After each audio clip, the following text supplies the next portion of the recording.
ኢትዮጵያ ማስገረሟን ቀጥላለች። ለዘመናት የአፍሪካ ቀንድ የኃይል ሚዛን እንደሚታወቀው ወደ አንድ ወገን ያጋደለ ነበር። ወደ ማን ከተባለ ደግሞ ወደ ግብጽ ነበር። ግብጽ በዘመናዊ የጦር ጀቶቿ ብዛት እንዲሁም በተለያዩ ወታደራዊ መሰረተ ልማቶች የቀጠናው ብቸኛ የበላይ ነኝ ብላ የምታስብ ሀገር ነበረች ቢባል ማጋነን አይሆንም።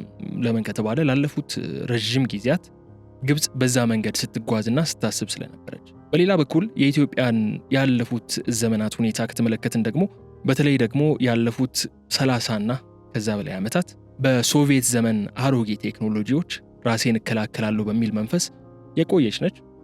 ራሷንም ስትከላከልበት የነበረች ጊዜ ነው። ነገር ግን አሁን ያ ዘመን አክትሟል። በተለይ ደግሞ በቅርቡ በቢሾፍቱ ሰማይ ላይ የታዩት ሱ-30ን የመሰሉ ተዋጊ ጀቶችና የኦሪዮን ኢ የተሰኘው ሩሲያ ሰራሽ ድሮን የኢትዮጵያን የአየር ኃይል ብቻ ሳይሆን የቀጠናውን ፖለቲካዊ ካርታ የቀየሩ ጉዳዮች ሆነዋል። ይህ ዝመና ከመከላከል ዲፌንሲቭ ከሆነ መዋቅር ወደ ማጥቃት ወይም ደግሞ የበላይነት አሰርቲቭ የተሸጋገረ ሆኖ እናገኘዋለን። ሰላም ጤና ይስጥልኝ ውድ የገበያ ፖድካስት ተከታታዮቻችን፣ ዛሬ የምንነጋገረው በመሬት ላይ ስላለው ጦርነት አይደለም። ዛሬ የምንመለከተው ከደመና በላይ በምስራቅ አፍሪካ ሰማይ ላይ በዝምታ ስለተቀየረው ትልቅ የታሪክ ምዕራፍ ነው። በዛሬው የገበያ ፖድካስት ፕሮግራማችን ኢትዮጵያ የ4.5 የሚባሉ አራተኛ ትውልድ አይደሉም፣ አምስተኛም አይደሉም፣ በመሃል ያሉ ገዳይ ቴክኖሎጂዎችን የታጠቀችው በምን አይነት ሚስጥራዊ የዲፕሎማሲ መንገድ ነው የሚለውን በጥልቀት እንፈትሸዋለን። ለምን ከተባለ ኢትዮጵያ 9ኛውን የአየር ኃይል የምስረታ በዓል ስታከብር ያሳየቻቸው ድንቅ የሆኑ የጦር መሳሪያዎች፣ በተለይም ከአየር ኃይል ጋር የተገናኙ ድሮኖች፣ ጀቶች በጥብቅ የሆነ ሚስጥር ኢትዮጵያ የመጡ ኢትዮጵያ የታጠቀቻቸው ወታደራዊ ቴክኖሎጂዎች ናቸውና ይህ በምን አይነት ዲፕሎማሲያዊ ሚስጥራዊ መንገድ ነው የሆነው የሚለውን አንድ ጉዳይ እናነሳለን። ከዛ ባሻገር ከተባበሩት አረብ ኤምሬትስና ከሩሲያ ጋር የተመሰረተውን ባለ 3 ማዕዘን ስትራቴጂካዊ ግንኙነት እንዳስሰዋለን። ለካይሮ ምን አይነት ራስ ምታት ይሆናል የሚለውን ነጥብም በስፋት የምናነሳው ይሆናል።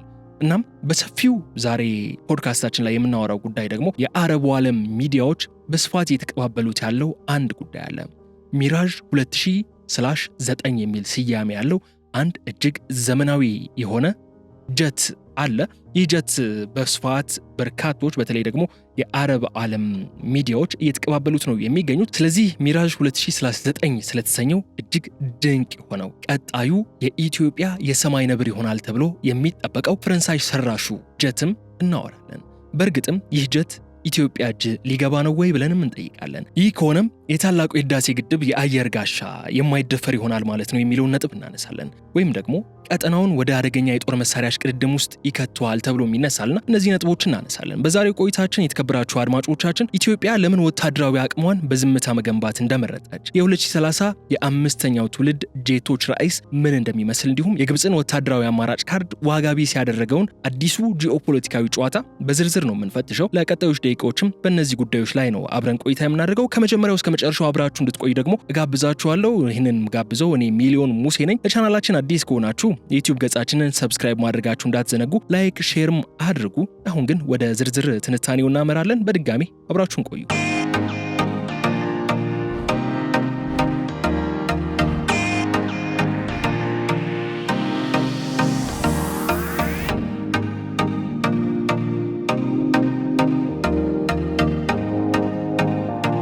ቀደም ብዬ መግቢያ ላይ እንዳነሳውላችሁ ኢትዮጵያ ላለፉት ከ30 በላይ ዓመታት አሮጌ የሶቪየት ዘመን ጀቶችን ይዛ ስትንቀሳቀስ በእነሱ ራሷን ስትከላከል ጥቅሟን ስታስከብር ቆይታለች። እነዚህ ጀቶች በኢትዮ ኤርትራ ጦርነት ጊዜም ሊሆን ይችላል፣ ከዛ በኋላ በተከሰቱ ግጭቶችና ጦርነቶችም ሰፊ የሆነ ሚናን ነበራቸው። ኢትዮጵያ የአየር ክልሏን ለማስጠበቅ በስፋት ስትጠቀምባቸው ቆይታለች። ነገር ግን ኢትዮጵያ አሮጌ የሶቪየት ዘመን ጀቶችን በመተካት ዓለም የደረሰበትን እጅግ ዘመናዊ የሚባሉ ቴክኖሎጂ የታጠቁ ተዋጊ አውሮፕላኖችና ድሮኖችን በይፋ አስተዋውቃለች። መች ነው የሆነው ካላችሁ ደግሞ ባለፉት ቀናት ስትከታተሉት እንደነበር እዚሁ ገበያ ሚዲያ ላይ በስፋት ሽፋን ሰጠው እንደነበረው በ9ኛው የአየር ኃይል የምስረታ በዓል ላይ የተስተዋሉ ናቸው። እነዚህ እዛ ላይ ከተስተዋሉ ድንቅና ዘመናዊ ከሆኑ የጦር መሳሪያዎች፣ የአየር ኃይል ንብረቶች፣ ትጥቆች ደግሞ ሱ-30 ወይም ደግሞ ፍላንከር ኢ የሚባሉት ተዋጊ ጀቶች በቀዳሚነት ይጠቀሳሉ። እነዚህ አይሮፕላኖች ወይም የውጊያ ጀቶች 4.5 ተብሎ የሚመደብ እጅግ ዘመናዊ ወይም አድቫንስድ የሆኑ ተዋጊ ጀቶች ናቸው። ልዩነታቸውን ከተመለከትን ደግሞ በጣም ረዥም ርቀት መጓዝ ይችላሉ። ጠላት ሳያቸውም ቀድመው የሚመቱ BVR ወይም ደግሞ ቢዮንድ ቪዥዋል ሬንጅ የምንለው ቢዮንድ ቪዥዋል ሬንጅ ማለት ከሚታየው ባሻገር እነሱ ያሉበት ክልልና ጥቃት የሚፈጽሙበት ክልል ርቀት ሊኖረው ይችላል። ነገር ግን እሱን አልፈው ቢዮንድ ቪዥዋል ሬንጅ የሆነን ጥቃት መፈጸም የሚችሉ ናቸው። በአየር ላይ ባላቸው ቅልጥፍና ደግሞ ወደር የሌላቸው እንደሆኑ ይገለጽላቸዋል። ይህም ታዲያ በኢትዮጵያ በአየር ላይ ፍጹም የበላይነት እንዲኖሯት ኢትዮጵያን የሚያደርጉ ጀቶች ናቸው። እነዚህ ተዋጊ ጀቶች ሱ-30 ጀቶች ማለት ነው የኢትዮጵያ አየር ኃይል ንብረት ከሆኑ ሰነባብተዋል። ከዚህ ባሻገር ባለፉት ቀናት በስፋት አነጋጋሪ ሆኖ የነበረ አንድ ድሮን አለ። ይህ ድሮን ኦሪዮን ኢ ይባላል። ሶይል ባይሮፕላን ነው ወይም ድሮን በእንግሊዝኛ መጠሪያው። የሩሲያ ስሪት የሆነ ድሮን ነው። ይህ ድሮን ታዲያ ኢትዮጵያ ከዚህ ቀደምም በርካታ ድሮኖች ታጥቃ ተመልክተናል፣ በጥቅም ላይም ስተዋል ተመልክተናል። ከዛ ባሻገርም እዚሁ ሀገር ውስጥም የተለያዩ ድሮኖችን እስከ ማምረት ተደርሷል። ነገር ግን ይህ ኦሪዮን ኢ የተባለው ሶይል ባይሮፕላን በስፋት መነጋገሪያ የሆነው በአረቡ ዓለም ሚዲያዎችም እንዲቀባበሉት ያስገደዳቸው አንድ ነገር ነው። ለምን ይህን ነገር በስፋት ሊቀባበሉ ቻሉ ከተባለ ደግሞ ይህ የሩሲያ ስሪት የሆነው ድሮን ለረጅም ሰዓታት አየር ላይ መቆየት ይችላል። ለረጅም ሰዓታት ስላችሁ እስከ 24 ሰዓታት ድረስ በአየር ላይ መቆየት ይችላል። ይህ ድሮን ለሰላምም ሆነ ለታለመለት የቦምብ ጥቃት ወይም ደግሞ ፕሪሲዥን ስትራይክ የምንለው ይሄ በጣም ውስብስብ የሆኑ ነገሮች ሊሆኑ ይችላሉ። በጣም ጥብቅ የሆኑ ቦታዎችን አልፎ ኤግዛክት የሆነውን ቦታ ለምሳሌ ወታደራዊ መሪዎች የጠላት ወታደራዊ መሪዎች ሊሆኑ ይችላሉ። የጠላት ወታደሮች ስምሪት የሚደረግበት ማዘዣ ጣቢያን ሊሆን ይችላል። ፕሪሳይዝ የሆነ ጥቃትን ለመፈጸም የሚያገለግል በዛ ላይ ደግሞ 24 ሰዓታት አየር ላይ መቆየት የሚችል ድሮን መሆኑን ተከትሎ በዛ ላይ ደግሞ ሩሲያ ይህንን ድሮን ለሌሎች ሀገራትም በስጦታም በሽያጭም አቅርባው የማታውቅ ድሮን መሆኑን ተከትሎ ይህ ድሮን በኢትዮጵያ መታየቱ እጅግ ግርምትን ፈጥሮ በርካቶችንም ያስደነገጠ ጉዳይ ሆኖ ተመልክተነው ነበር ባለፉት ቀናት። ታዲያ ኢትዮጵያ እነሱ 30 እና ኦሪዮን ኢ የመሳሰሉ እጅግ ዘመናዊ ሆኑ የውጊያ አይሮፕላኖችና ሶይል አይሮፕላኖችን በመታጠቅ የ2030 የአምስተኛ ትውልድ የቴክኖሎጂ ባለቤት የማድረግ ራዕይዋን እያስኬደች ወይም ደግሞ ወደፊት እያራመደች ነው የምትገኘው። ይህም የኢትዮጵያን አየር ኃይል በአፍሪካ ቀዳሚ ዘመናዊ የሚያደርገው እንቅስቃሴና ጉዞ እንደሆነ ነው እየተነገረ የሚገኘው። ከዚህ ባሻገር ደግሞ ወደ ኋላ ላይ በስፋት የምናነሳው አንድ ዘመናዊ ጀት አለ። ይህ ጀት ቅድም መግቢያ ላይ የነገርኳችሁ ሚራዥ 2000 የሚባል ጀት ነው። ኢትዮጵያ ይህንን ጀት መታጠቅ የምትችልበት እድል እንዳለም በስፋት እየተነገረ ነው የሚገኘው። እሱም ወደ በኋላ ላይ የምናነሳው ሌላኛው ዋናው ማጠንጠኛችን ነው።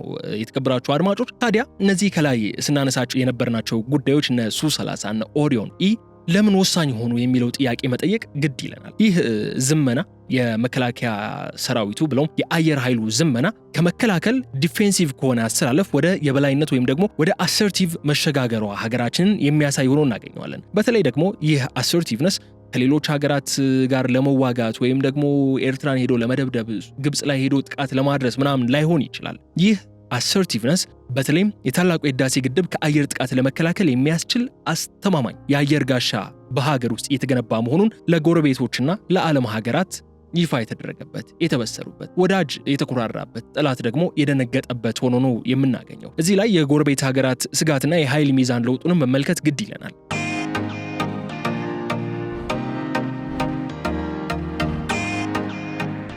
እነዚህ ኢትዮጵያ የታጠቀቻቸው ሱ-30 ተዋጊ ጀቶችና ኦሪዮን ኢ ድሮኖች በምስራቅ አፍሪካ ለዓመታት የነበረውን የቀዝቃዛ ጦርነት መልኩን ቀይሮታል እየተባለ ነው የሚገኘው። ግብጽ ለረጅም ጊዜ እንደምናውቀው በአየር ኃይል ጥንካሬዋ ከአፍሪካ ቀዳሚ መሆኗ በተደጋጋሚ ሲገለጽ የነበረ በተለያዩ መገናኛ ብዙሃን የተዘገበ ብሎም በቁጥራዊ መረጃዎች መሰረትም ሰፍሮ የምናገኘው ጉዳይ ነው። በህዳሴ ግድብ ላይም የወታደራዊ እርምጃ ዛቻ ስታደርስ የነበረው ይህንን በመተማመን ነው። ወታደራዊ እርምጃ ወስዳለው፣ ጥቅሜን በራሴ ጉልበት አስከብራለሁ የሚሉ ስውር አንዳንዴ ደግሞ ግልጽ የሆኑ ዛቻዎችን ግብጽ ስታቀርብ የቆየችውም በእነዚህ ምክንያቶች ነው። በአፍሪካ በአየር ኃይል ጥንካሬዋ ቀዳሚ ነኝ ብላ ታስብ ስለነበር ነው። ነገር ግን ይህ ጉዳይ ቀደም ብዬ እንደነገርኳችሁ ያ ዘመን አክትሟል። አሁን አዲሱ የአየር ኃይል ዝመና ይህንን ታሪክ የቀየረ ጉዳይ ሆኖ ነው የምናገኘው። ለምን ከተባለ ደግሞ የአየር ክልል ጥበቃ ለማድረግ ብሎም ስነ ልቦናዊ ጫናን ለማድረስ የሚያስችል በቂ ኃይል በኢትዮጵያ በኩል እየተገነባ ስላለ ነው። የአየር ክልል ጥበቃን በተመለከተ ስናነሳ እነዚህ ሱ-30 ጀቶች ግብጽ ግድቡን ለመምታት ልትጠቀምባቸው የምትችላቸውን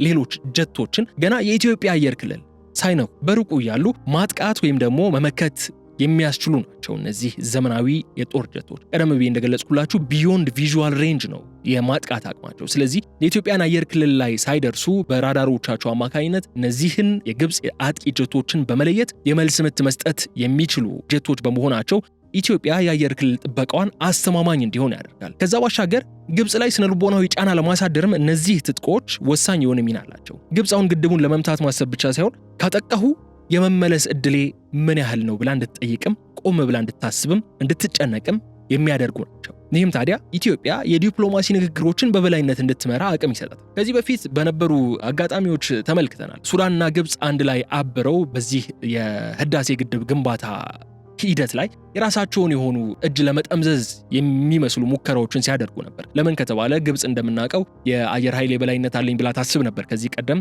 ሱዳንም ደግሞ ከግብጽ ጋር በመደረብ 2-1 አይነት ፍልሚያ ነበር የነበረውና በዛን ሰዓት ላይ ኢትዮጵያን እጇን ጠምዝዞ እነሱ ወደሚፈልጉት አይነት ስምምነት እንድትመጣ የማድረግ ጥረቶች ነበሩ። ነገር ግን አሁን ኢትዮጵያም ተገዳዳሪ የሆነ ሊበልጥም የሚችል የአየር ኃይል ግንባታ ላይ በፍጥነት እየተሳተፈች የሚታዩ ለውጦችንም እያስመለከተች መሆኗን ተከትሎ ኢትዮጵያ የዲፕሎማሲ ንግግሮችን በበላይነት እንድትመራ የአፐር ሃንዱ በድርድር ወቅት አፐር ሃንዱን እንድትይዝ ገዢ ቦታ ይዛ እንድትደራደር የሚያደርጉ አንድምታዎችን ይፈጥርላታል ማለት ነው። ከዚህ ባሻገር ከሱዳንና ከሶማሊያ ጋር ሊኖሩ የሚችሉ ግጭቶችንም በተመለከተም ኢትዮጵያ የበላይነት እንዲኖራት ያደርጋል። እንደምናውቀው ሶማሊያ ውስጥ የተረጋጋ መንግስት የለም። የራሱን ራስ ገዝ አካባቢዎችን እንኳን በቅጡ ማስተዳደር የማይችል በአልሸባብ ሽብር የሚታመስ በርካታ ሀገራት ጦራቸውን አስፍረው በእነሱ የተጠበቀ የሚኖር መንግስት ነው ያለው ሶማሊያ ውስጥ። የኢትዮጵያ መከላከያ ሰራዊት ከኢትዮጵያ ጸጥታና ደህንነት ባሻገር በሶማሊያ ላይም የራሱ የሆነ ትልቅ አስተዋጽኦና ሚና እየተወጣ ያለ ሰራዊት ነው። ሱዳንም እንደምናውቃት በቀደመው ግጭት ለሁለት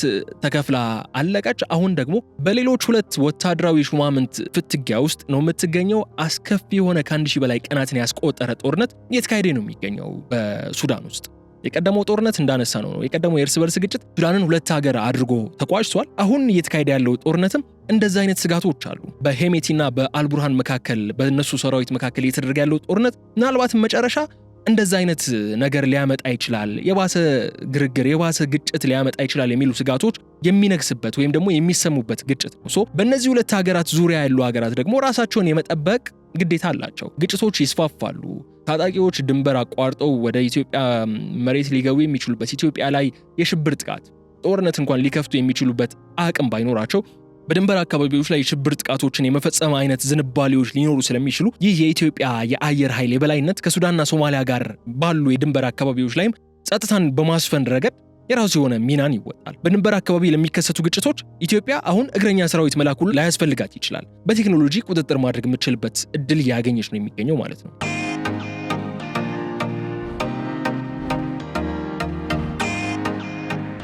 ለምሳሌ የኦሪዮን ድሮኖች በሱዳን ድንበር ለምሳሌ ፓሽቃን አካባቢ እንወሰደው። እዛ አካባቢ ያለውን እንቅስቃሴ 24 ሰዓት ሙሉ ስለላ ማድረግ ትችላለች ማለት ነው።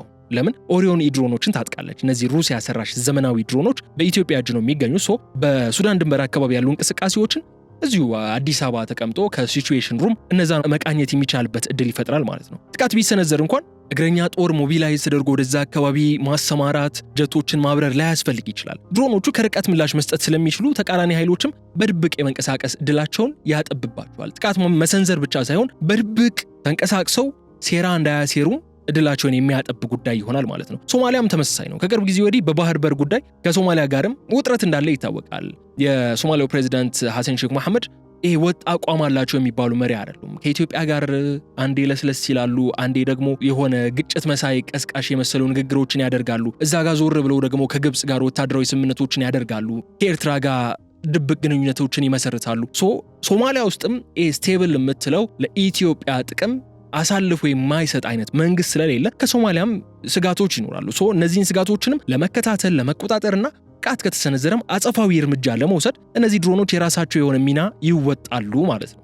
ሌላኛው ደግሞ አሁን እንዳነሳ ነው ቀጠናው ሰላም የሚባል አይደለም። የተለያዩ ግጭቶች የሚስተዋሉበት፣ የተለያዩ አሸባሪዎች የሚፈሉበት አካባቢ ነው። በዚህ አካባቢ ደግሞ አንድ የሆነ ሱፐር ፓወር ኖሮ እንደ ፖሊስ አይነት ሚና የሚወጣ ኃይል ያስፈልጋል። ለዚህ ቀጠና የፖሊስ ሚና መወጣት የሚችል ኃይል ደግሞ እዚህ አካባቢ ላይ የተኛው ነው ካልን ደግሞ የኢትዮጵያ ኃይል ነው።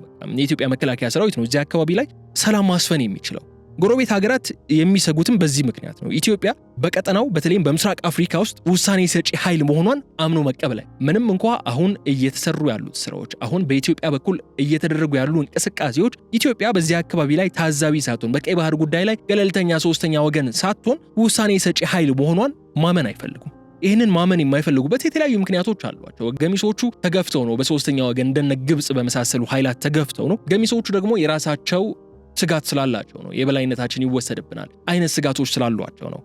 ነገር ግን ኢትዮጵያ በዚህ አካባቢ ኢንተርቬንሽን የማድረግ አቅም ያላት ሀገር እየሆነች መጣለች። ኢትዮጵያ አሁን ባላት አቅም በቀጠናው ውስጥ የሚነሱ ማንኛቸውም ጸረ ሰላም እንቅስቃሴዎችን በራሷ የአየር ኃይል የመቆጣጠር አቅም አላት። ይህ ደግሞ ኢትዮጵያ የቀጠናው የበላይ እየሆነች ነው የሚል ስጋት በጎረቤቶቿ ዘንድ ይፈጥራል። በተለይ ደግሞ የጥቁር አንበሳ በ9ኛው የአየር ኃይል ምስረታ በዓል ላይ የተስተዋለው የጥቁር አንበሳ የአየር ትርኢት ደግሞ ለኢትዮጵያውያን ያው ጥያቄ ውስጥ የሚገባ አይደለም። የኩራት ምንጭ የሆነ ትርኢት ወይም ደግሞ ሾው ነው። ለጎረቤቶች ግን ከእንግዲህ ኢትዮጵያን በኃይል መጫን አይቻልም የሚል ጠንካራ መልእክት ያስተላልፈ ነው። ኃይሉ ከመከላከል አልፎም አስገዳጅ ወደ መሆን እንደተሸጋገረ የሚያሳይ ነው። ከዚህ በኋላ ኢትዮጵያ ራሷን ለመከላከል ብቻ የምትጥር ሀገር አይደለችም። ጥቅሟም አስገዳጅ በሆነ መልኩ ማስከበር የምትችልበት አቋምና ቁመና ላይ መድረሷን የሚያሳይ ሆኖ እናገኘዋለን ማለት ነው። የተከበራችሁ አድማጮቻችን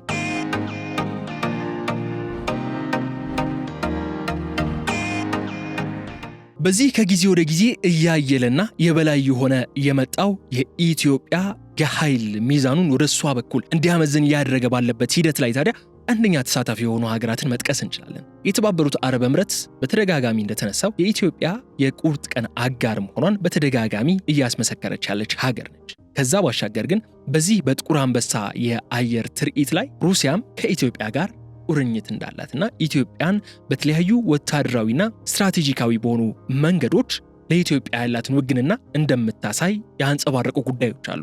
ይህ ደግሞ ተንታኞች ምን ሲሉ የገለጹት ነው የሚገኙት የኢትዮጵያ ስትራቴጂካዊ ብልሃት ነው። ከኤምሬትስ ጋርም ከሩሲያ ጋርም ቁርኝነት መፍጠር መቻሏ ስትራቴጂካዊ ብልሃትን ነው የሚያሳየው የሚል ነጥብን እንዲያነሱ ያደርጋቸው ነው የሚገኘው። ይህ ሶስት ማዕዘን ቅርጽ ያለው ግንኙነት የኢትዮጵያ ሩሲያና ኤምሬትስ ግንኙነት ማለት ነው። ኢትዮጵያ በአንድ ወገን ብቻ ሳትወሰን ጥቅሟን ለማስከበር የተጠቀመችበት ጥበብ ስለመሆኑ እየተነሳ ነው የሚገኘው። ይህ ስልት ኢትዮጵያ ከአንድ ታላቅ ሀገር ማለትም ኢትዮጵያ ከአሜሪካ ጋር፣ ኢትዮጵያ ከቻይና ጋር ወዳጅነትን መስርታ ከነሱ ጋር ብቻ በመወገን ጥቅም ልታገኝ ትችል ይሆናል። ነገር ግን ከዛ ወገና ብቻ ከሚገኝ ጥቅም ይልቅ ሁሉም ጋር እንደ ጥቅም መደራደር ደግሞ የተሻለ አማራጭ ነው። ግን ይህ አማራጭ ብልሃትን ይፈልጋል። ከሩሲያ ጋር ስትሰራ አሜሪካን እንደማታስቀይም ወይም ደግሞ ከአሜሪካ በተቃራኒ እንደቆምክ ሆነ አይደለም መቅረብ ያለብህ። ሁሉንም ማቻችለ ከቻይና ጋር ስትሰራ ከአሜሪካ ጋርም በሚያግባቡ ጉዳዮችና በሚጠቅሙ ነጥቦች ላይ ተስማምተ መስራት ይችላል። ለምሳሌ አሁን ኢትዮጵያ ኤምሬትስ የአሜሪካ አጋር ከሚባሉ ሀገራት መካከል አንዷ ነች። ከኤምሬትስ ጋር የሚኖር ግንኙነት ጸባጫሪ ሊሆን አይችልም ለምዕራቡ ዓለም። ለምሳሌ ከሩሲያ ጋር የሚኖር ግንኙነት ግን ለምዕራቡ ዓለም በተለይ ለአሜሪካ ጸባጫሪ ድርጊት ሆኖ ሊሰማቸው ይችላል። ነገር ግን አሁን የኢትዮጵያ ስትራቴጂካዊ ብልሃት እንዲባል ያደረገውም ይሄው ነው። ኢትዮጵያ በዚህ ሰዓት ለምሳሌ እንደ ጤና በመሳሰሉ ዘርፎች ከአሜሪካ ጋር ጥብቅ የሆነ ግንኙነት ፈጥራን ትሰራለች። ወታደራዊ በሆኑ ሜካኒዝሞች ወይም ደግሞ ወታደራዊ በሆኑ መንገዶች ላይ ደግሞ ከሩሲያም ከኤምሬትስም አስፈላጊ ከሆነ ከሌሎች ሀገራትም በጥብቀት መስራት እንደምትችል ያሳየችበት ስትራቴጂካዊ ብልሃትን ያሳየ ጉዳይ ሆኖ እናገኘዋለን። ምዕራባውያን በሰብአዊ መብት ወይም በሌላ ምክንያት ማዕቀብ ቢጥሉ እንኳን ሀገሪቱ የምትተነፍስበት ሌላ አማራጭ ይኖራታል ማለት ነው። ለምሳሌ አሁን ከአሜሪካ ጋር ባትስማማ አሜሪካ የግብጽ ወዳጅ እንደሆነች ይታወቃል። ቲቦርናጅም ኢትዮጵያውያን አሜሪካን ከግብጽና ከኢትዮጵያ ጋር እንድትመርጥ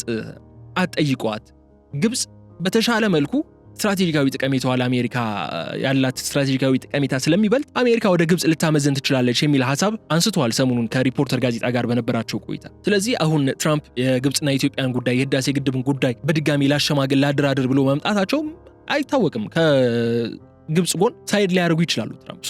ከግብጽ ጎን ሳይድ አደረጉ ማለት ደግሞ የተለያዩ ችግሮች ሊነሱ ይችላሉ። በእንደዚህ አይነት ሁኔታዎች ማዕቀብ ቢጣል ይችላል፣ ሌሎች ሰበቦች ሊነሱ ይችላሉ። አሜሪካውያን በብዛት የሰብአዊ መብት ጥሰት፣ ዲሞክራሲ የለም ምናምን የሚሉ ነገሮችን ማዕቀብ ለመጣል እንደ ምክንያት አድርገው ይዘዋቸው ይመጣሉ። ሀገሪቱ እንደዚህ አይነት ነገሮች በሚያጋጥሟት ሰዓት ሌላ አማራጭ ይኖራታል ማለት ነው። ለምሳሌ ሩሲያ፣ ኤምሬትስ የመሳሰሉ ሀገራት እንደ መተንፈሻ እንደ አጋር በቁርጥ ቀን በጨለማ ጊዜ የሚደግፉ ሀገራት ሆነው ይመጣሉ ማለት ነው። እዚህ ላይ ታዲያ ሁለት ነጥቦችን ማንሳት አለብን። ስትራቴጂካዊ ብልሃትነት የታየበት የሶስት ማዕዘን ቅርጽ ያለው ግንኙነት አለ እያለ ነው በኢትዮጵያ በሩሲያና በኤምሬትስ መካከል። የእነዚህን ሁለት ሀገራት ሚና ለየብቻ ነጣጥለን ደግሞ መዳሰስ ይገባናል። በተለይ የኤምሬትስ በተደጋጋሚ የተነሳ ጉዳይ ስለሆነ ኤምሬትስ ለኢትዮጵያ የምትሰጠውን አበርክቶ ለኢትዮጵያ ያላትን ሚና የሚናቅ አይደለም። የኤምሬትሱን ኋላ ላይ እንመጣበታለን። ከሩሲያ እንጀምር። የሩሲያ ሚና ምንድን ነው ብለን እንጠይቅ።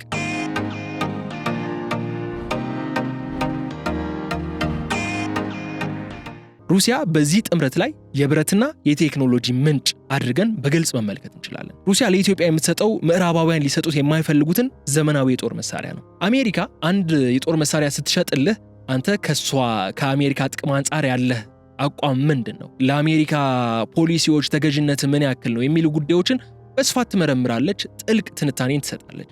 እነሱን ነገሮችን የምታሟላ ሆነ ካልተገኘ ከአሜሪካ ጦር መሳሪያ መግዛት ማለት እጅግ በጣም ፈታኝ ወይም ደግሞ በጣም ከባድ ነገር ነው።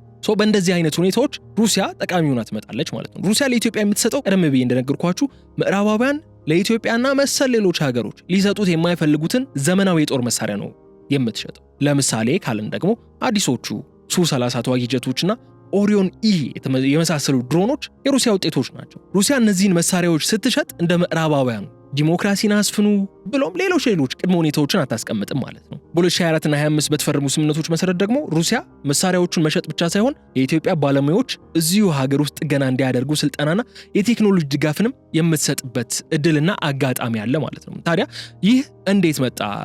ይታወቃል። ኢትዮጵያና ሩሲያም የጥንት ወዳጅ የሚባሉ ሀገራት ናቸው። በተለይ በፕሬዝዳንት መንግስቱ የስልጣን ዘመን ጥብቅ የሆነ ቁርኝት የነበራቸው ሀገራት ናቸው። አሁን ደግሞ በጠቅላይ ሚኒስትር ዶክተር አብይ አህመድ የስልጣን ዘመን ደግሞ ኢትዮጵያ የብሪክስ አባል መሆኗን ተከትሎ ከሩሲያ ጋር ጥብቅ የሆነ ወዳጅነት እንድትፈጥር አስችሏታል። ከሩሲያ ጋር ጥብቅ ወዳጅነት መፍጠር ማለት ደግሞ በወታደራዊ ትብብር ተጠቃሚ ትሆናል። ይህ ወታደራዊ ትብብር ደግሞ ፖለቲካዊ ሽፋን ይሰጣል፣ ጋሻ ይሆናል ማለት ነው። ከዚህ ባሻገር የተባበሩት አረብ ኤምሬትስ ሚናም ምንድነው የሚለውን ከተመለከትን ዩኤኢ የአረብ ሀገር ነች። ከፍተኛ የሆነ የገንዘብ አቅም አላት። ኢትዮጵያን በዚህ የቴክኖሎጂ ሽግግር ወቅት ከፍተኛ በሆነ የቴክኖሎጂ አቅርቦት በመስጠትና በገንዘብ በመደገፍ የራሷ የሆነ ሚና እየተወጣች ነው የምትገኘው። ሩሲያ መሳሪያውን ስታቀርብ፣ ኤምሬትስ ደግሞ ለነዚህ ሁሉ የሚሆን ፋይናንሻል ድጋፍ ታደርጋለች ማለት ነው። ከዛ ባሻገር ኤምሬትስ በፋይናንሻል ድጋፍ ብቻ ትሳተፋለች ማለት ግን አንችልም። ለምን ከተባለ ወደ ዋናው የዛሬ ጉዳያችን ስንገባ የምናገኘው ነው። በተለይ አሁን እየወጡ ያሉ መረጃዎች እንደሚያሳዩት ከሆነ ኢትዮጵያ ሌሎች ተጨማሪ ተዋጊ ጀቶች ከኤምሬትስ ለመረከብ በመንገድ ላይ መሆኗ ያሳያል። ይህንን መረጃ ይዘው ያሉት ደግሞ ከግብጽ ጎን ተሰልፈው የኢትዮጵያን የአየር ኃይል ግስጋሴ ወይም ደግሞ ዘመናዊነትን በጥብቅ እየተከታተሉ በአይነ ቁራኛ እየተከታተሉ ያሉት የአረብ ሚዲያዎች ናቸው።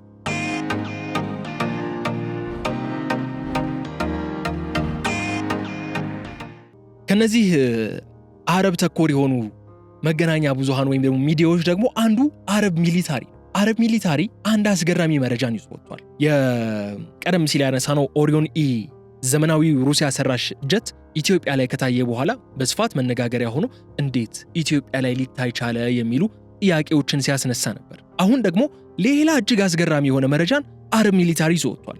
ቀጣዩ በኢትዮጵያ እጅ ሊገባ እያኮበኮበ ያለው ዘመናዊ የጦር መሳሪያ ጀት ደግሞ ሚራዥ 2000 ነው የሚል ዜና ነው አረብ ሚሊታሪ ያሰበው። ይህ ሚራዥ 2000/9 የሚል መጠሪያ ያለው እጅግ ዘመናዊ ሁለገብ ጀት ኢትዮጵያ መጣ ማለት ወይም ደግሞ በአየር ኃይል የጥቁር አንበሳ ትርኢት ላይ ነበረ ይህ ጀት። ነገር ግን በይፋ የተገለጸ ነገር የለም። ዩኤኢ ለኢትዮጵያ በስጦታም ይሁን በሽያጭም ይሁን አስተላልፋ ሰጥታለች የሚለውን ጉዳይ በይፋ አልታወቀም። ነገር ግን ይህ ጀት ለኢትዮጵያ መንግስት ሊሰጥ የሚችልበት ወይ ሊሸጥ የሚችልበት አጋጣሚ ይኖራል የሚል ጭምጭምታ እየተሰማ ነው። ይህ ጭምጭምታ እየወጣ ያለው ደግሞ ከራሳቸው አረብ ተኮር ከሆኑ ሚዲያዎች ናቸው። ከነዛ ሚዲያዎች መካከል አረብ ሚሊታሪ አንደኛው ነው ብያቸዋለሁ ቅድም። በተባበሩት አረብ ኤምሬትስ ወይም ደግሞ ዩኤኢ እና በኢትዮጵያ መካከል ያለው ወታደራዊ ግንኙነት እየጠነከረ ስለመምጣቱ የሚያሻማ ጉዳይ አይደለም። ዩኤኢ በዚህ የጥቁር አንበሳ የአየር ትርኢት ላይ በርካታ ዘመናዊ የጦር አይሮፕላኖችን ይዛ መሳተፏ ራሱ አንዱ አመላካች ጉዳይ ነው። ነገር ግን አሁን ጉዳዩ ከዛም ያለፈ ነው እየተባለ ያለው የሚራዥ 2000/9 ተዋጊ ጀቶች ጉዳይ በከፍተኛ ሁኔታ በዚህ ሰዓት ትኩረት የሳበው ጉዳይ ነው። በተለይም ደግሞ ባለፉት 2 እና 3 ቀናት እነዚህ ሚራዥ 2000/9 የተሰኙ ተዋጊ አይሮፕላኖች ለኢትዮጵያ መከላከያ ሰራዊት ለኢትዮጵያ አየር ኃይል ተላልፈው ሊሰጡ በጉዞ ላይ ናቸው። የኤምሬትስ መንግስት እነዚህን ጀቶች ለኢትዮጵያ አሳልፎ ሊሰጥ ነው እየተባለ። ሚራጅ 2000 የተሰኙት እነዚህ ዘመናዊ ጀቶች በፈረንሳዩ ዳሶልት አቪዬሽን የተመረቱ ናቸው። የተባበሩት ኤምሬትስ ደግሞ እነዚህን ጀቶች በልዩ ሁኔታ ሞደርን ሆነው ዘመናዊ ሆነው አፕግሬድድ ሆነው እንዲያድጉላት አድርጋ እየተጠቀመችባቸው ቆይታለች። እስካሁን እጅግ ዘመናዊ ስሪት ናቸው እነዚህ ጀቶች። እነዚህ ጀቶች የውጊያ ጀቶች ሁለት አይነት ሚና አለ። አንዱ አየር ላይ ለሚኖሩ አሳልቶች ወይም ጥቃቶች መመለስ የሚችሉ፣ ሁለተኛው ደግሞ ከአየር ወደ ምድር ጥቃትን መፈጸም የሚችሉ የአየር ጀቶች የጦር ጀቶች ናቸው ያሉት። ይህ ጀት ግን ሚራጅ 2000 የተሰኘው ጀት ግን የአየር ላይ ፍልሚያ ወይም ደግሞ ይሄ ኤር ቱ ኤር የምንለው ፍልሚያን ብሎም የምድር ላይ ጥቃት ኤር ቱ ግራውንድ ጥቃቶችን እጅግ በጣም በተራቀቀ ሁኔታ ማከናወን የሚችል እጅግ ዘመናዊ የጦር ጀት ነው። ከዚህ ልህቀቱ ባሻገር በአቪዮኒክስ ወይም ደግሞ ኤሌክትሮኒክስና በራዳር አቅሙ ከፈረንሳዩ ራፋል በመባል ከሚጠራው የጦር ጀት ጋር የሚቀራረብ ቴክኖሎጂ እንዳለው ነው የሚነሳው። በተለይም ደግሞ የጠላትን ራዳር የመለየትና የመምታት አቅሙ እጅግ ከፍተኛ ነው ይላል ያገኘዋቸው መረጃዎች። ይህ ጀት ብላክ ሻሂን የተባሉ የርቀት ሚሳይሎችን ይታጠቃል። እነዚህ ሚሳይሎች ደግሞ ቀደም ሲል እንዳነሳ ነው የተራቀቁ የሆኑ ጥቃቶችን መፈጸም የሚችሉ ሚሳይሎች ናቸው። ከዚህ ባሻገር ደግሞ ሞዲፋይ የተደረጉም ሌሎች ዘመናዊ ጥይቶችንም መሸከም የሚችል ተዋጊ ጀት ነው ሚራጅ 2000።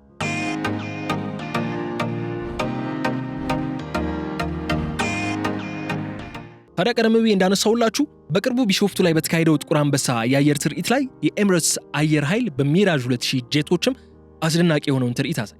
ይህ ክስተት ደግሞ ሁለት ትርጉሞች እንዳሉት ነው ተንታኞች እያሰፈሩ የሚገኙት። አንደኛው ስልታዊ አጋርነት፣ ኤምሬትስ የኢትዮጵያ ስልታዊ አጋር ነች የሚለውን ነጥብ በተደጋጋሚ ስናነሳው ቆይተናል። የመጀመሪያውን የሚያመላክተው ትርጉም ይህ ስልታዊ አጋርነት። በሁለተኛ ደረጃ ደግሞ የስልጠናና የልምድ ልውውጥ በኤምሬትስና በኢትዮጵያ አየር ኃይሎች መካከል እየተደረገ ነው የሚለውን ነገርም ያስመለክተናል ማለት ነው። የኢትዮጵያ አየር ኃይል አብራሪዎች ከኤምሬትስ አብራሪዎች ጋር በጋራ ልምምድ በማድረግ ላይ መሆናቸውንም የሚጠቁም ጉዳይ ሆኖ ነው የምናገኘው። ይህ በቢሾፍቱ የተካሄደው በሚራጅ 2000 የተሰኘው ድንቅ የሆነ ወታደራዊ ትርኢት ማለት ነው። ታዲያ እዚህ ጋር የቅድሙን የአረብ ሚሊታሪ መረጃን እናምጣውና በአረብ ሚሊታሪ መረጃ መሰረት ኤምሬትስ ለኢትዮጵያ እነዚህ ሚራጅ 2000 የተሰኙን ዘመናዊ ጀቶች ልትሰጥ እየተዘጋጀች ነው። ይህንን የሚያጠናክርልን ሌላ መረጃ ደግሞ እንመልከት። የተባበሩት አረብ ኤምሬትስ አሁን 80 አዳዲስ ራፋል የሚሰኙ የፈረንሳይ ስሪት የሆኑ ጀቶችን መግዛቷ በይፋ ታውቋል። ታዲያ እነዚህ ራፋል የተሰኙ 80 ጀቶች መግዛቷ ዩኤኢ እነዚህ አሁን በእጇ ላይ ያሉት ሚራጅ 2000 የተሰኙ ጀቶች ለወዳጅ ሀገራት ለማስተላለፍ ከውሳኔ ላይ መድረሷም እየተዘገበ ነው የሚገኘው። ታዲያ ኤምሬትስ እነዚህን ጀቶች አሳልፋ ለመስጠት ውሳኔ ላይ ብቻ አይደለም የደረሰችው። እጇ ላይ ከነበሩት የሚራጅ 2000 ጀቶች መካከል 30ዎቹ ለሞሮኮ ለመስጠት ጨርሳለች። ሻጭ ሀገርን ፍቃድ መስጠት አለበትና ፈረንሳይም እነዚህ ጀቶች ለሞሮኮ እንዲሰጡ ፍቃደኛ መሆናቸውን አሳውቀዋል፣ የፈረንሳይ ባለስልጣናት ማለት ነው። ቀሪዎቹን ደግሞ ለሌሎች የአፍሪካ ሀገራት እንደሚሰጡ ይጠበቃል ነው የሚለው መረጃው። የኢትዮጵያ ስም የሚነሳው ታዲያ እዚህ ጋር ነው። የተከበራችሁ አድማጮች፣ ምንም እንኳን በይፋ ተሰጥቷል የሚል መግለጫ እስካሁን ድረስ ባይወጣ ይፋ ባይደረግም በወታደራዊ ተንታኞች ዘንድ ግን ኤምሬትስ የተወሰኑት ማለትም ከ10 እስከ 20 የሚሆኑት የሚራጅ 2000 ተዋጊ ጀቶችን ለኢትዮጵያ ልትሰጥ ትችላለች በማለት በስፋት እየተነገረ ነው የሚገኘው። ይህ ከሆነ ደግሞ የኢትዮጵያ አየር ኃይል በምስራቅ አፍሪካ ሊኖረው የሚችለውን ወታደራዊ የበላይነት አስቡት እስቲ። ሱ-30 ታጥቋል። ኦሪዮን ኢ የተሰኘውን ዘመናዊ የሩሲያ ሰራሽ ድሮን ታጥቋል። አሁን ደግሞ ሚራጅ 2000 የተሰኙ እጅግ ዘመናዊ የሆኑ የኤር ቱ ኤርና ኤር ቱ ግራውንድ ጥቃቶችን መፈጸም የሚችሉ እጅግ የተራቀቁ ዘመናዊ ጄቶችን እጁ ላይ ያስገባ ማለት በቀጠናው ምን አይነት ውጥረትና ስጋት ሊሰፍን እንደሚችል አስብ።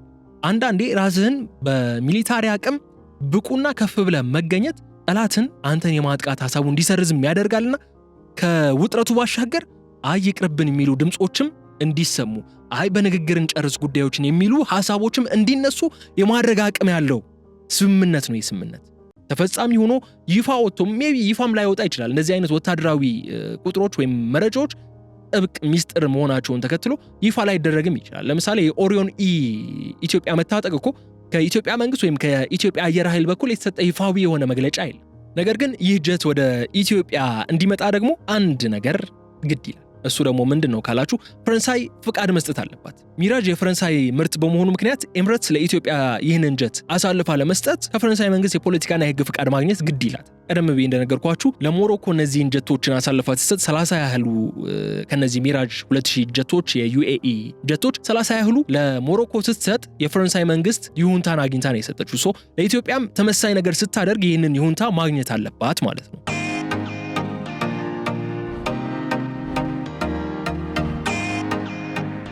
እዚህ ላይ ግን አንድ ጉዳይ ማንሳት አለብን። ኢትዮጵያ ከፈረንሳይ ጋር ጥሩ የሚባል ወዳጅነት ወይም ጓደኝነት ያላት ሀገር ነች።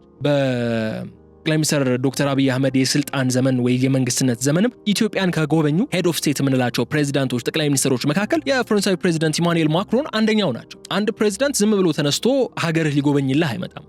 ጥሩ የሆነ ወዳጅነት ጥሩ የሆነ ዲፕሎማሲያዊ ግንኙነት ሲኖርህ ነው ተነስቶ ሀገርህን ሊያይልህ ወይም ደግሞ ሀገርህ ላይ ለሚደረግ ስብሰባ ሊሳተፍ የሚመጣውና ፕሬዚዳንቱ በቅርቡ ኢትዮጵያ መጥቶ የሚያውቁ መሆናቸው በማክሮን በኩልና በፈረንሳይ በኩል ብዙም ችግር ይነሳል ተብሎ አይታሰብምና ኢትዮጵያ እነዚህ ሚራጅ 2000 የተሰኙ ጀቶች የማግኘት እድሏ በጣም ሰፊ ስለመሆኑ እየተነሳ ነው የሚገኘው ማለት ነው። ነገር ግን ይህ የኤምሬትስ ውሳኔ በናይል ተፋሰስ ጂኦፖለቲካዊ እንቅስቃሴ ላይም ትልቅ ለውጥ ሊያመጣ የሚችል ክስተት ነው። ይህ የሚያጠራጥር ጉዳይ አይደለም። የተባበሩት አረብ ኤምሬትስ እነዚህን ተዋጊ ጀቶች ለኢትዮጵያ መስጠቷ በካይሮና በአዲስ አበባ መካከል ያለው ውጥረት ከፍ ሊያደርገው ይችላል። ቀደም ብዬ እንደነገርኳችሁ ምናልባትም ከፍ ማድረግ ብቻ ሳይሆን ሊያረጋጋውም ይችላል፣ ግን ደግሞ ውጥረቱን ያባብሷል። በመጀመሪያ ደረጃ ከዚህ ጋር በተያያዘ ልናነሳው የምንችለው ጉዳይ የወታደራዊ ሚዛን መለወጥ የሚለው ሐሳብ ነው። ይህ ጉዳይ በሶስት ዋና ዋና አቅጣጫዎች ሊተነተን ይችላል። የመጀመሪያው የአየር ኃይል የበላይነት ሽግግር ነው። ማለት ኢትዮጵያ የነበራትን የቆየ የሱ-27 ቴክኖሎጂ ወደ ዘመናዊ ዲጂታል ሲስተም አሸጋግራለች። እነዚህ ረጅም ርቀት የመጓዝና ከፍተኛ ጥራት ኢላማን የመምታት አቅም ያላቸው ጀቶች ታጠቀች ማለት ደግሞ ግብጽ ብቸኛ ቀጠናዊ ኃይል ነኝ የሚል ኩራቷ ቀዝቀዝ ይላል ማለት ነው። የአየር ላይ የበላይነት ሽግግሩ ለውጥ ይኖረዋል። የኢትዮጵያ ሊበልጥ ወይም ደግሞ ተገዳዳሪ የሚሆን ኃይል ይኖራታል ማለት ነው በአየር ላይ። ሁለተኛ ላይ ማንሳት የምንችለው ጉዳይ የመከላከያ ሳይሆን የማጥቃት አቅምን የሚፈጥር መሆኑ። ኢትዮጵያ እስካሁን እንዳልነው ምንድን ነበር? ኢትዮጵያ ራሷን የመከላከል አካሄዶችን ነበር ስትከላከል የነበረው። አሁን ግን ወደ ማጥቃትም መሸጋገር ትችላለች ነው ዋናው ነጥብ። እነዚህን ዘመናዊ ቴክኖሎጂ የታጠቁ ጀቶችን የያዘች ማለት ኢትዮጵያ ራሷን ጥቅሟን ማስከበር ያለባት ቦታ ድረስ ሂዳ ጥቅሟን የምታስከብርበት ሁኔታ ይፈጥራል ማለት ነው። በንግግር በሰላማዊ መንገድ የማይፈቱ ጉዳዮች የግድ ወታደራዊ ኢንተርቬንሽን የሚሊታሪ ኢንተርቬንሽን የሚያስፈልጋቸው ከሆነ ታካሂዳቸዋለች ማለት ነው። የአየር ኃይል የበላይነት መያዝ ብቁ የሆነ አየር ኃይል መያዝ ማለት ጦርነት እንደሚያስቀር እኮ በተለያዩ አጋጣሚዎች ተመልክተናል። ለምሳሌ ሩቅ ሳንሄድ የዛሬ አንድ ወር ገደማ አሜሪካ በቬንዙዌላ ላይ ያደረገችውን ኦፕሬሽን መመልከት እንችላለን። አሜሪካ እዛ ኦፕሬሽን ላይ ቁጥራቸው እዚህ ግባ የማይባሉ ወታደሮችን ነው ያሳተፈችው። ማክሲማም እስከ 20 ድረስ የሚደርሱ የመሬት ላይ ተዋጊ ወታደሮች እግረኛ ወታደሮችን ያሳተፈችው ምንም እንኳ በከፍተኛ ሁኔታ የሰለጠኑና ትልቅ አቅም ያላቸው ዴልታ ፎርስ የሚባለውን የወታደራዊ ክፍሏ ላይ ያሉ ወታደሮችን ብታሰማራም አብዛኛውን ስራ የሰራችው ግን በድሮኖች በተዋጊ ሄሊኮፕተሮችና በጀቶች ቶታሊ የቬንዙዌላን የሚሳኤል ሲስተም የአየር መቃወሚያ ሲስተም ዜሮ ያደረገችው እነዚህን ቴክኖሎጂዎችን በመጠቀም ነው። የበላይነት ያለው የአየር ኃይል መገንባት ጦርነቶችን እንድታስቀር ጦርነት ውስጥ ብትገባም አንተ የበላይ ሆነ የምትወጣበትን እድል የሚያሰፋ ነው ነገሩ። ከግብጽ ባሻገር ይህ ጉዳይ ከኤርትራ ጋር ባለን ጉዳይም ሊጠቅመን ይችላል። ኤርትራ በሰላማዊ በሆነ ዲፕሎማሲያዊና ንግግርን መሰረት ባደረገ መንገድ የቀይ ባህር መግቢያ የባህር በርን ለመስጠት ወደ ኋላ ያፈገፈገችበት ያለችበት ሁኔታ ነው ያለው። ወታደራዊ ስልጠናዎችን እያደረገች ነው። የክተት አዋጆችን እያወጀች ያለችበት ሁኔታ ነው ያለው። ሚግ 21ን ከታጠቀ መንግስት ጋር ስትዋጋ እንደነዚህ አይነት ዘመናዊ የሆኑ አይሮፕላኖች የጦር ጀቶችና ድሮኖች ካሉ ጦርነቱ ሳይጀመር ነው የምትጨርሰው ነው ነገሩ ማለት ነው። ስለዚህ እነዚህ ጀቶች የኢትዮጵያ አየር ክልል ከመጠበቅ ባለፈ ስልታዊ በሆኑ ቦታዎች ላይም ጥቃት የመሰንዘር አቅም ይሰጣሉ። ይሄ አንድ ፕላስ የሚሰጥ ነው እነዚህ አዳዲስ ጀቶችን መያዝ ማለት ነው።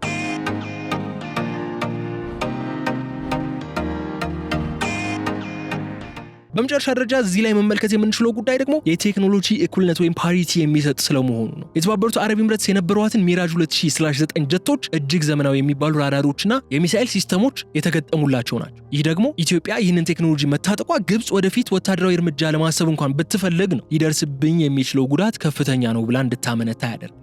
እነዚህ ጀቶች እነዚህ የወታደራዊ አቅሞች ለኢትዮጵያ አስፈሪነትን ያላብሷታል። በሚኖሩት ዲፕሎማሲያዊ ድርድሮች ረገድ አፐር ሃንድ ይኖራታል ኢትዮጵያ። እስካሁን ድረስ እንደምናውቀው ነው ግብጽ አፐር ሃንድ ይዛ ከሳውዲ አረቢያ ጋር ያላትን ወዳጅነት ከአሜሪካ ጋር ያላትን በቁርኝነት ተጠቅማ አፐር ሃንድ ይዛ ነው በተለያዩ ጉዳዮች። ግብጽ ለምንድነው በተደጋጋሚ የአባይ የህዳሴ ግድቡን ጉዳይ ወደ ጸጥታው ምክር ቤት ስትወስዶ የነበረው? እዛ ላይ አፐር ሃንድ እንዳላት ስለምታውቅ ነው። ግብጽ በቀጠናዊ ዓለም አቀፋዊ ተቋማት ወይም እንደነ አፍሪካ ህብረት በመሳሰሉ ተቋማት ቢታያ ጉዳይ ግብጽ አፐር ሃንድ እንደማይኖራት ታውቃለች።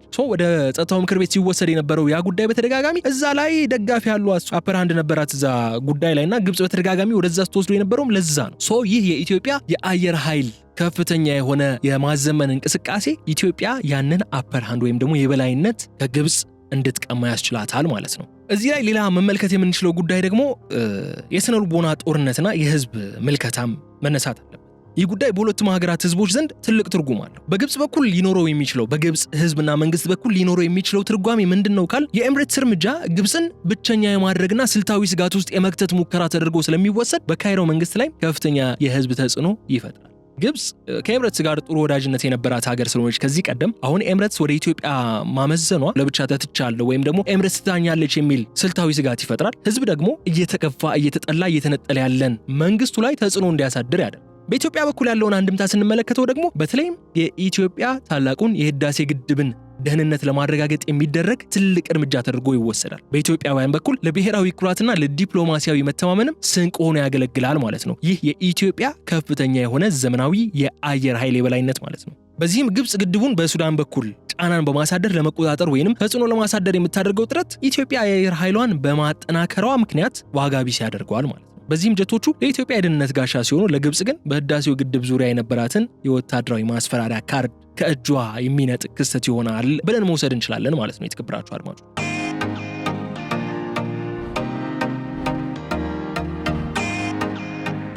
ሌላኛው ጉዳይ የህብረት ግንኙነቶች ሽግግር ወይም ደግሞ ሽፍት ኢን አላያንስ በማለት የምንጠራው ነው። ጉዳዩ ከሁለቱ ሀገራት አልፎ ወደ ቀጠናዊ የፖለቲካ ፍጥጫ ከፍ ይላል። ይህ በካይሮና በአዲስ አበባ መካከል ያለው ውጥረት ደግሞ የሚባባሰው በተለያዩ ምክንያቶች ሊሆን ይችላል። የግብጽ የተከዳውን ስሜት ቀዳሚው ነጥብ ሊሆን ይችላል። ግብጽና የተባበሩት አረብ ኤምሬትስ ቀደም ብዬም ሳነሳላችሁ እንደነበረው በታሪክ የቅርብ ወዳጆች ናቸው። ኤምሬትስ ለግብጽ ከፍተኛ የሆነ የኢኮኖሚ ድጋፍና ኢንቨስትመንት የምታደርግ ሀገር ነበረች። ነገር ግን ሺህ ዓመት ለግብጽ የምትወገን ለግብጽ ወታደራዊ እርዳታ የምታደርግ የፋይናንስ ደገፍ የምታደርግ ሀገር ብትሆንም ዩኤኢ ግብጽ የሁሉና የስጋት ነው በምትለው በናይል ጉዳይ ላይ ኤምሬትስ ለተቀናቃኟ ለኢትዮጵያ ለሀገራችን ለኢትዮጵያ ወታደራዊ ድጋፍ የምታደርግ ከሆነ በካይሮ ዘንድ ይህ ጉዳይ እንደ ዲፕሎማሲያዊ ክህደት ነው የሚቆጠረው። ይህም ታዲያ በካይሮና በአቡዳቢ መካከል ያለውን መተማመን ስለሚሸረሽረው ግብጽ በኢትዮጵያ ላይ ያላትን ቁጣ ወደ ኤምሬትስም እንድታዞር ያደርግ። ይህ በኢትዮጵያ በኩል ሆነን ከተመለከትነው ጥቅም ነው ለኛ። ግብጽ ከኤምሬትስ ጋር ብትጋጭ ለኛ ይጠቅመናል። ኤምሬትስ በነፃነት የኢትዮጵያ አጋር ሆና መቀጠልን ትችላለች ማለት ነው። ነገር ግን ይህ ጉዳይ ሌላ ችግርን ይዞ ሊመጣ ይችላል። ይህ እርምጃ ግብጽ አዳዲስ ወዳጆችን እንድትፈልግ ያስገድዳታል። ግብጽ የኤምሬትስና የኢትዮጵያን ጥምረት ለመመከት ሲባል ብቻ ከኢትዮጵያ ጋር ቅራኔ ካላቸው ሌሎች አካላት ለምሳሌ የሶማሊያው አቋም የለው መንግስት አለ፣ ብሎም ሌላው እዚሁ ቀይ ባህር ዙሪያ ላይ ያሉ የኤርትራው መንግስት አለ፣ የኢሳያስ አፈወርቂ መንግስት፣ ከነሱ ጋር ወታደራዊ ትብብርን ለማጠናከር አማራጭ የሌለው ጉዳይ ይሆናታል ማለት ነው ለግብጽ። ይህ ደግሞ ቀጠናውን የሁለት ጎራዎች የኢትዮጵያና ኤምሬትስ ጥምረት ከግብጽና አጋሮቿ ጥምረት ጋር የፍጥጫ መድረክ ያደርገዋል ማለት ነው። ይህ ደግሞ ቀንዱን ወደ ለየለት ቀጠናዊ የኃይል ሽኩቻ ወይም ደግሞ ሪጂናል ፓወር ስትራግል ውስጥ የሚከተው ጉዳይ ሲሆን የወታደራዊ ድጋፍም በምስራቅ አፍሪካና በአፍሪካ ቀንድ ያለውን አጠቃላይ የፖለቲካ ሁኔታን ይቀይሯል። ግብጽ እንደተለመደው ከኢትዮጵያ ጋር ፊት ለፊት ወደ ጦርነት ከመግባት ይልቅ በኢትዮጵያ ዙሪያ ባሉ ሀገራት ላይ ያላትን ተጽዕኖ በመጠቀም አጸፋዊ እርምጃ ለመውሰድ የሚገፋፋት ጉዳይ ሊሆን ይችላል። ለምሳሌ ግብጽ በሶማሊያ ወይም በሱዳን በኩል ያላትን ወታደራዊ መገኘትን በማጠናከር ኢትዮጵያን ለመክበብ ልትሞክር ትችላለች። ሲላውንም እየሞከረች ስለሆነ ከሶማሊያ ጋር ከኤርትራ ጋር ከሱዳን ጋር ጥምረቶችን ወዳጅነቶችን በመፍጠር ኢትዮጵያን ለመክበብ የተለያዩ ጥረቶችን እያደረገች ነው የሚገኘው። እሱን ልትገፋበት ትችላለች። ኢትዮጵያ ዘመናዊ ጀቶችን ማግኘቷ ግብጽ ይህንን የከበባ ስልቷን በበለጠ ፍጥነትና ጥንካሬ እንድታስኬድም ሊገፋፋት ይችላል። ማለት በቃ ኢትዮጵያ እየተጠናከረች ነው፣ ሳልቀደም ልቅደም ወደ አይነቱ እርምጃም ግብጽ ልትገፋፋት ትችላለች። ነገር ግን እንዳነሳኑ ነው ግብጽ ከፊት ለፊት ጦርነት ይልቅ በኢትዮጵያ ዙሪያ ባሉ የኢትዮጵያ ጠላቶች ኢትዮጵያ ላይ ጥቃትን ለመሰንዘር ጥረቶችን ታደርጋለችና ይህ የኢትዮጵያ መጠናከር እነዛን ጥረቶች ልታጠናከር ሊያደርጋት ይችላል ማለት ነው።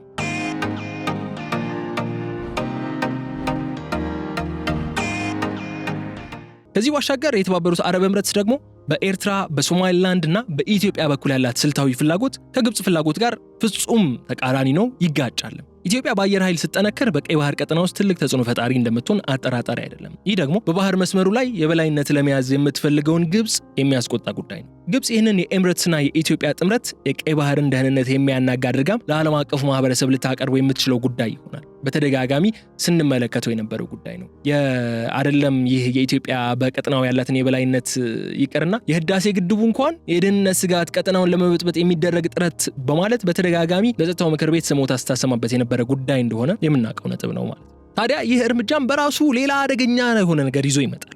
ይህ ሌላኛው አደገኛ ነገር ደግሞ በቀጠናው የጦር መሳሪያ እሽቅድድም ይቀሰቅሳል። ሁሉም ራሱን ለማስታጠቅ፣ ሁሉም ራሱን ለማደራጀት፣ ሁሉም ራሱን ለማብቃት ጥረቶች ውስጥ ይገባል ማለት ነው። ግብጽ በምላሹ ለሱዳን ወይም ለሶማሊያ ተመሳሳይ ወይም የተሻሉ የጦር መሳሪያዎችን በመስጠት ወታደራዊ ሚዛኑን ወደ እሷና ወደ አጋሮቿ ለማስመለስ ልትሞክር የምትችልበት እድል ሰፊ ሆኖ ይታያል። ይህም ታዲያ የምስራቅ አፍሪካ ሀገራት ከልማት ይልቅ ለጦር መሳሪያ ግዢ እንዲሁም ለመሳሰሉ ጉዳዮች ከፍተኛ በጀት እንዲመድቡና ቀጠናውንም ወደ ግጭት ቀጠናነት እንዲቀየር ሊያደርገው እንደሚችል ይሰጋል ማለት ነው። በአጠቃላይ ግን ይህ የሚያሳየው ምንድነው ካላችሁ የጀቶቹ ለኢትዮጵያ መሰጠት በሁለቱ ሀገራት መካከል ያለ ቀጥተኛ ግጭት ብቻ ሳይሆን በአጠቃላይ የምስራቅ አፍሪካን ደህንነትና የኃይል አስተላለፍ የሚቀይር ትልቅ ጂኦፖለቲካዊ ጨዋታ መሆኑ ግልጽ ነው። እዚህ ላይ ደግሞ መርሳት የሌለብን አንድ ጉዳይ አለ። አሁን ቀደም ብዬ ከጅምሩ ጀምሮ ስነግራችሁ የነበረው ምንድነው ኢትዮጵያ ሱ-30ን ታጥቃለች። አዲሱ የገባው ደግሞ ኦሪዮን ኤ የተሰኘው ሩሲያ ሰራሹ ድሮን ነው። አሁን ደግሞ ሚራዥ 2000 የተሰኘውን ጀቶችም ልታገኝ የምትችልበት እድል ሰፊ ስለመሆኑ እየተወራ ነው። ነገር ግን መረሳት የሌለባቸው ሌሎች በርካታ ጉዳዮችም አሉ። ኢትዮጵያ የራሷን የሆነ ድሮን ማምረቻ ፋብሪካን ገንብታለች። ከዛ ባሻገር ዘመናዊ የሚባሉ በዓለም ገበያ ላይ በከፍተኛ ዋጋ የሚሸጡ ድሮኖችንም በኢትዮጵያ እጅ ይገኛሉ። ለምሳሌ ቀደምት ሆነው ወደ ኢትዮጵያ ከገቡት መካከል የቱርኩ ባይራክታር ቲቢቱ የተሰኘው ድሮን ተጠቃሽ ነው። የቻይና ዊንግ ሎንግም ተመሳሳይ፣ የኢራኑ ሞሃጀር 6 የሚባሉ ድሮኖችም የኢትዮጵያ አየር ኃይል የታጠቃቸው ዘመናዊ ድሮኖች ናቸው። ከድሮኖች በተጨማሪ ደግሞ የአየር ኃይሉ የጀርባ አጥንት የሆኑ ተዋጊ ጀቶች በማዘመንና አዲስ ኃይለኛ ጀቶችን በማስገባትም ትልቅ ለውጥ የታየበት ጊዜ ላይ ነው የሚገኘው ነው ዋናው ነጥብ። ስለዚህ የኢትዮጵያ አየር ኃይል መብቃት፣ የኢትዮጵያ አየር ኃይል ዘመናዊነት በርካቶችን እያሰጋ ወዳጆችን እያስደሰተ ጠላቶችን ደግሞ እየሰጉና ከዚህ በኋላ ኢትዮጵያ ላይ ጣታቸውን መቀሰር መሳሪያቸውን ማወጣወጥ እንደማይችሉ የሚያሳይ ነጥብ ተደርጎ ተቀምጧል ማለት ነው። እዚህ ላይ አንዱ አስገራሚ ነገር ግን ምን መሰላችሁ የተከበራችሁ ተከታታዮቻችን፣ ኢትዮጵያ ይህንን ሽግግር ስታደርግ ይህንን ዘመናዊነት ስታስኬድ በዝምታ ነው የተጓዘችው። ዋጥ አድርጋው እውነታውን ለራሷ ይዛው አስደንጋጭ የሚባሉ የአየር ሾው ላይ ሲታዩ እንዴ ኢትዮጵያ ይህን መሳሪያ አላት እንዲህ እስኪባል ድረስ ያደረጉ ነገሮችን ያመጣችው እንዴት ነው? በዝምታ ነው። የኢትዮጵያ በዝምታ የመጓዟ ስትራቴጂካዊ ምክንያት በጥልቀት መመልከት ይገባናል። ኢትዮጵያ ወታደራዊ አቅሟን በተለይም የአየር ኃይሏን ግንባታ ለምን በሚስጥርና በዝምታ መጋረጃ ውስጥ ለማድረግ እንደመረጠች ደግሞ በርካቶች እየጠየቁት ያሉት ጉዳይ ነው። አንደኛው መገታትም ይባላል። እቅድህን ሚስጥርህን ጠላት ካወቀ ይገታሃል። ቀድሞ በወታደራዊ ሳይንስ ውስጥ ትልቁ ድል ሳይዋጉ ማሸነፍ ነው። ኢትዮጵያ አቅሟን በዝምታ ስትገነባ ደግሞ ጠላቶቿ ምን ያህል አቅም አላት የሚለውን በትክክል እንዳያውቁ ያደርጋቸዋል። ጠላት የአየር ኃይሉን ትክክለኛ ብዛትና ጥራት ካላወቀ ጥቃት ለመሰንዘር ሲያቅድ እንኳን የማላቀውን የማልችለውን ቴክኖሎጂ ቢገጥመኝስ የሚል ስጋት ይገጥመዋል ማለት ነው። ይህ ዝምታ ጠላትን በጥርጣሬ በማሰር ጥቃት ከመሰንዘር እንዲቆጠብ ያደርገዋል ማለት ነው። የኢትዮጵያ ዝምታ አንደኛው ሚስጥር ይሄ። ሌላኛው የኢትዮጵያ ዝምታ ሁለተኛው ሚስጥር ደግሞ የጂኦፖለቲካዊ ጫናዎችን መቀነስ ነው። ሳንክሽኖች፣ ማዕቀቦችን አቮይድ ማድረግ፣ ግልጽ የሆነ የመሳሪያ ግዢ ፉክክር ማሳየት። ምዕራባውያን ሀገራት ቀጠናው ያለመረጋጋትን ይፈጥራል በሚል ሰበብ በኢትዮጵያ ላይ የመሳሪያ ግዢ እገዳ ወይም የኢኮኖሚ ማዕቀብ እንዲጥሉ መንገድ ሊከፍት ይችላል። ዝምታው እነዚህን መሰናክሎች አልፎ በሰላም ለመታጠቅ አስችሏል። ውጤታማ ነበረ ማለት ነው።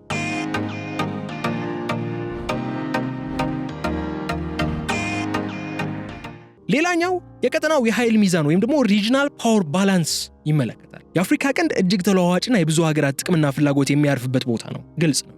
በዚህም ኢትዮጵያ በከፍተኛ ሁኔታ የታጠቀች መሆኑን በይፋ ብታወጅ በታችኛው ተፋሰስ ሀገራትም ሌሎች ቀናተኛ ጎረቤቶች ዘንድም ከፍተኛ ስጋት ይፈጥራል። ይህ ደግሞ እነሱም ተመጣጣኝ መሳሪያ እንዲገዙ በማድረግ ቀጠናው የጦር አውድማ ሊያደርገው ይችላል። አንዳንዴ ከአቅም በላይ ጦር መታጠቅ መሳሪያ መያዝም የብሪተኝነትን ሊያስከትል ይችላል። አለኝ መሳሪያና ዋጋለሁ ወደሚል ነገርም ሊገፋፋ ስለሚችል ቀጠናውን ወደ ጦር አውድማነት ከመምራትም ኢትዮጵያ በዝምታዋ ታድገዋለች ማለት ነው። ዝምታው ለሰላም እንጂ ለጦርነት የተዘጋጀን አይደለም የሚል ዲፕሎማሲያዊ ገጽታና መልእክትም ለመገንባትም ረድቷል ማለት ነው። ሌላኛው እዚህ ላይ ማንሳት ያለብን አንዱ ነጥብ ደግሞ ስልታዊ አስገራሚነት ስትራቴጂክ ሰርፕራይዝ የምንለው ማለት ነው። በጦርነት ታሪክ ውስጥ በድንገት የሚመጣ ጥቃት ወይም ምላሽ ትልቅ ቦታ አለው። በቅርቡ በታዩት የሱ-30 ተዋጊ ጀቶችና ድሮኖች ዓለም አቀፉ ማህበረሰብና ተቀናቃኞች ስለ መሳሪያዎቹ የሚያውቁት መሳሪያዎቹ ስራ ላይ ከዋሉ ወይም ስልጠናው ከተጠናቀቀ በኋላ ነው። ይህ አቀራረብ ደግሞ ኢትዮጵያ በጦር ሜዳም ሆነ በድርድር ጠረጴዛ ላይ ሁልጊዜ ብልጫ እንዲኖራት ያደርጋል ማለት ነው። ለምን ከተባለ ሰርፕራይዝ ነው፣ አያውቁትም። ኦሪዮን ኢ የተሰኘው ድሮን ኢትዮጵያ ስለመታጠቋ ከኢትዮጵያ መንግስትና የሚመለከታቸው የበላይ አካላት ውጪ የሚያውቅ ሰው አልነበር።